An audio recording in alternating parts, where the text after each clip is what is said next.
Hello everyone! Ayan, samahan nyo na naman kami sa aming gala na wala sa plano. Ayan, diba? Bigla ang gala, nagkayayaan, kaya for the go na yan. Kaya eto, nandito na naman kami at binabagtas na naman ang mga daan ng Canada.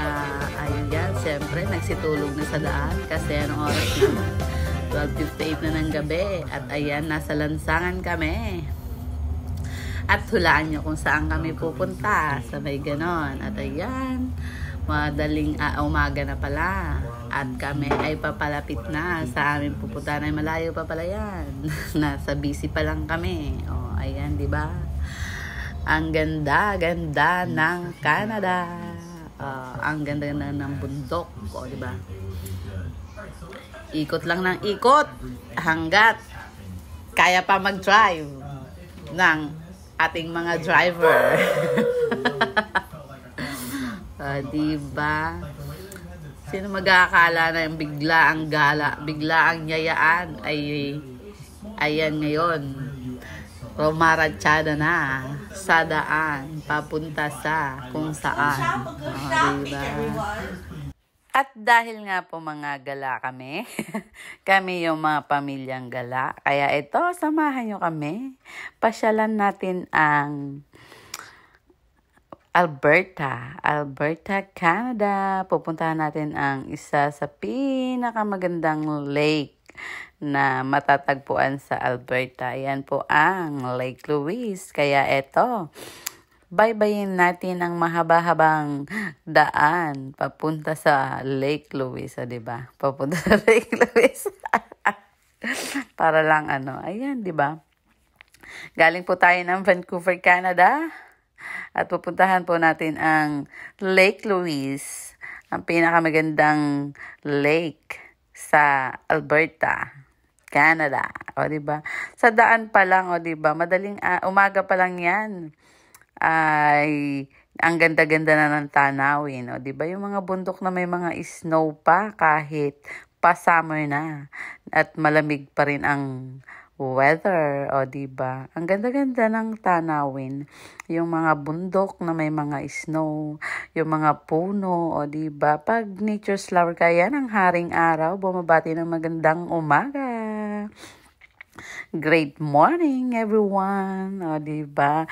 Isang magandang umaga ang bati ng haring araw. O, diba? Ang ganda-ganda, pati ng daan. O, diba? Nandito na kami sa may parteng Golden, BC, Canada. At ayan, nakikita nyo naman, diba? Ang ganda-ganda ng mga tanawin. Ang ganda-ganda ng kabundukan. O, diba? Ang sarap-sarap maglibot. Maglibot. Kung po pwede lang maglibot ka na lang maglibot. Pero hindi po kasi pwede yun. Kailangan din nating magtrabaho para mabuhay tayo dito sa Canada. Pero hindi rin naman natin kailangan magtrabaho na magtrabaho. Kailangan din nating samahan ng gala para naman masaya ang buhay. Sabi nga nila, hindi daw masaya dito sa Canada. Kasi nga, hindi na sila, yung iba hindi nakakalibot. Dahil nga, mas ginugusto nila ang magtrabaho ng magtrabaho. Dahil sa dami ng responsibilidad, o diba, sa buhay. Huwag natin angkinin lahat ng responsibilidad. Kailangan din natin maglaan ng oras sa ating mga sarili para mas marami pa tayong panahon para magtrabaho at makapag-share, diba? Ayan, sinishare namin sa inyo ang magandang tanawin sa Canada. O, diba? Ang ganda-ganda. Ang ganda ng Canada. At ayan, nag-stop over po kami dito. Nandito na kami sa boundary ng BC at Alberta. O, diba? Ang saya-saya ng aking gabi. O, yan. Picture taking muna kami dyan sa Welcome to Alberta. O, diba? Ang saya. Ang ganda ng mga bundok. May mga snow. At ito, dumating na kami dito sa Lake Louise.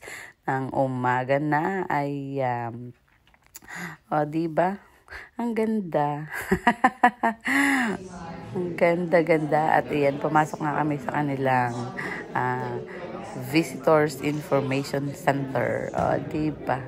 Nagtanong-tanong kami dyan. Kasi naubusan na kami ng parking doon sa parking lot ng Loic Louise. Kaya bumaba kami ulit dito sa sa park, sa community center nila. At ayan, nandito na nga kami. Nakahanap kami ng parkingan dito sa katabi, sa hotel na sarado na. So, nagpapabayad sila dyan ng, ng parking. So, kaysa naman bumalik pa kami ulit sa BC or somewhere para bumalik ulit sa Lake Louise. So, nagbayad na kami. O, diba? Makakasave na kami ng aming travel time. Magbayad na lang kayo dyan kung kayo po'y magagawi dito sa Lake Louise at wala na po kayong maparkingan sa parking ng Lake Louise. Ayan, meron po dito. Nagpapabayad po sila dyan. Maganda naman, malawak naman yung kanilang parking area. So, makakales na kayo ng oras sa biyahe. O, diba? Ayan. At kami ngayon nagawa pa naming magluto dyan ng aming almusal at tanghalian na rin. O, diba? Ang saya-saya ng buhay. Para lang kayong nagkakamping. Nagkakamping, o diba? Ayan, at kami nga po yung naglakad na. Maiksi lang naman yung lalakarin mo dyan. Tama lang na, sa haba ng biyahe natin. Maganda maglakad-lakad muna, diba? Papunta sa Lake Louise. At ayan nga, nag-picture taking muna kami dyan sa may gate ng Fairmont Hotel. O, diba? Ayan, lakad-lakad tayo. Daan muna tayo sa parking. Madadaan natin yung, parking area po ng Lake Louise. O, diba? Tamang-tama lang yan. Pang-unat-unat ng mga tuhod at napakahaba ng biyahe mula sa Vancouver to Lake Louise. O, diba? 10 oras na biyahe. Oh, ayan. At inumaga na nga. Saktong-sakto. Andyan na kami sa Lake Louise. At ayan. Pagmasdan natin ang kagandahan ng lake. O, diba? After 5 long years, nakabalik kami dyan. O, diba? Ang ganda-ganda. Nakakabawas ng stress. Nakakatanggal ng pagod sa biyahe. O, ayan, natatanaw nyo naman ang napakagandang lake. O, diba? Maraming gustong makarating dyan sa lake na yan. Kaya lang nga, syempre, sabi ko nga, mas priority ang magtrabaho at maraming responsibilidad. Kaya, ayan, panoorin nyo na lang po ang aming video. Kung wala po kayong time para maglibot, ay siguro may time naman kayong manood ng aming mga video. Igagala namin kayo sa aming mga magagandang tanawin dito sa Canada. Ayan, ang ganda ng Lake Louise, diba? Napakaganda. O, diba? Dati, sa lang namin napapanood din, sa mga videos at sa mga movie, o, diba? Na may mga ganitong magagandang tanawin ngayon, napupuntahan na rin namin. At maraming salamat yan sa aking napaka-sipag na asawa na mag-drive. At dalhin kami sa magagandang tanawin dito sa Canada. O, diba? Sa magagandang lugar, sa magagandang pasyalan sa Canada. O, diba? Sabi nga, maglaan ka ng oras, diba? Para mapuntahan mo yung mga lugar na yan. O, diba? Ang ganda-ganda. Ang ganda nga ba? Nagagandahan po ba kayo sa aking mga video? Please subscribe naman po ng aming channel. Ayan, ang ganda. O, diba, napakaganda. Pag ganyan na nakikita mo, nararelax ka naman, diba? Tanggal lahat ng stress mo. Okay lang, walang pera, basta maraming gala. Sabay ganun, o, diba? Gala lang ng gala. Kasi alam niyo naman, life is short. Hindi natin alam kung hanggang kailan. Kaya enjoy na natin yung buhay natin, di ba? Huwag na natin ubusin sa katatrabaho. Di ba? Ayan, ang ganda. By ganon, di ba? Ang manang ay nagala. O, di ba? Ang ganda-ganda nga naman. Napakaganda. At ayan, hindi ka magsasawa na pasyalan yan kahit paulit-ulit mong puntahan yan. Kaya lang napakalayo nga naman kasi. O, di ba?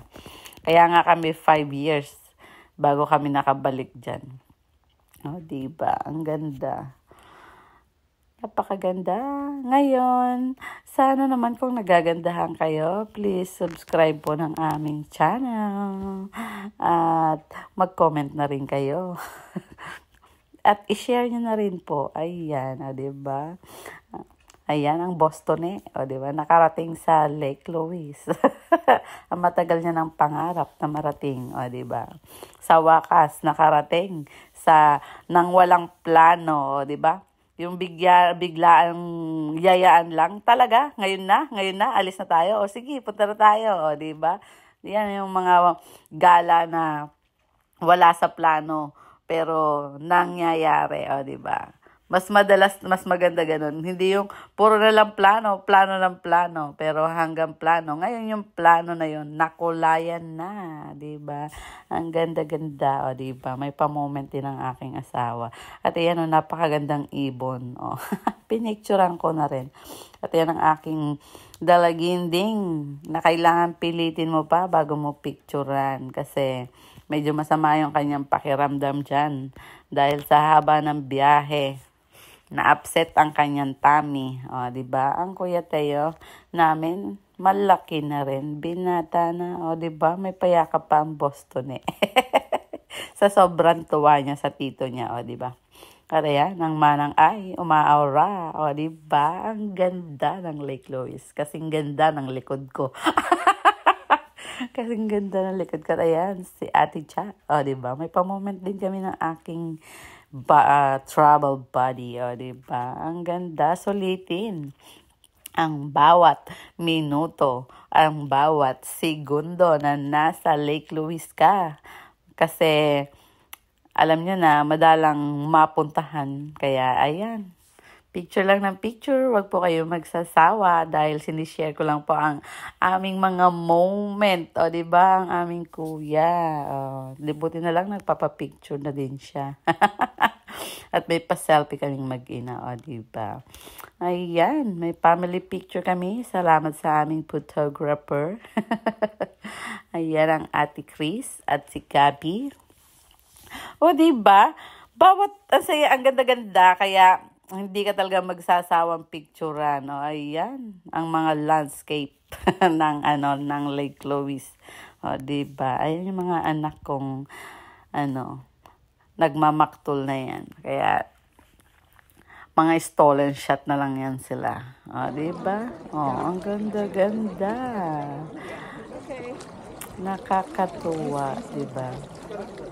Kaya, please subscribe po ang aming channel kung nagagandahan po kayo sa aking mga sinishare na mga videos at mga kung ano-anong pinagdadadaldal ko. Pero ang ganda naman kasi, diba? O, ayan. Akala mo walang tao, pero marami pong tao dyan sa paligid niyan. O, ang kapal din ng tao niya nung pumunta kami. Kaya lang, mga nakaupo na sila sa gilid. Tapos na rin siguro silang magpicture. At pinapanood na lang nila kami na nagpipicture. Kaya nakaupo lang sila dyan sa mga upuan dyan. At pinapanood nila kami ng mga kung ano-anong pinagagagawa dyan. O, diba? Ang ganda-ganda. Ayan, mga bigla ang lakad namin. O, diba? O, ang daming tao. Para katuwa. Ayan. Hindi nga lang kami nakapasok dyan sa garden ng Fairmont. Kasi ginagawa. At ayan po. Maraming salamat po sa inyong panonood at sa inyong pagsubaybay sa aming mga video. Please subscribe po ng aming channel at maraming salamat po sa inyong panonood. Hanggang sa muli.